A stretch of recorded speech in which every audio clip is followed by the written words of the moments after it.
পেট চাপে নিচে আটকে মেরে ফেলে দেবো, তুমি বুঝবে ঠেলা।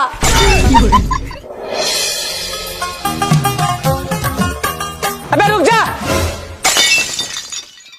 टाइम कितना हुआ बे? 9 बज रहा है साहब। আরে কন্ট্রাক্টর সাহেব থামো, আমাদের কাজ ছুটি করার সময় হয় 5টার সময় হয়। তুমি কালকে 5টার পর আমাদের ঢাবায় মাল মাখাতে বলেছিলে, মনে আছে? ঢাবায় মাল মাখানোর পর 6টার সময় তুমি আমাদের ছুটি দিয়েছিলা। বাসায় যেতে যেতে 1 ঘন্টা লেট, বাসায় যে গাছ যেতে যেতে 1 ঘন্টা লেট, বাসায় যে দেখে কোনো সবজি নাই, বাজার করতে এসে দেখছি 1 ঘন্টা লেট, বাসায় যে রান্না করতে 1 ঘন্টা লেট, রান্নাকে খেতে 1 ঘন্টা লেট, খাওয়া দাওয়ার পর শুতে 1 ঘন্টা লেট, ঘুম থেকে উঠে আবার ব্রাশ করে কাজে এলাম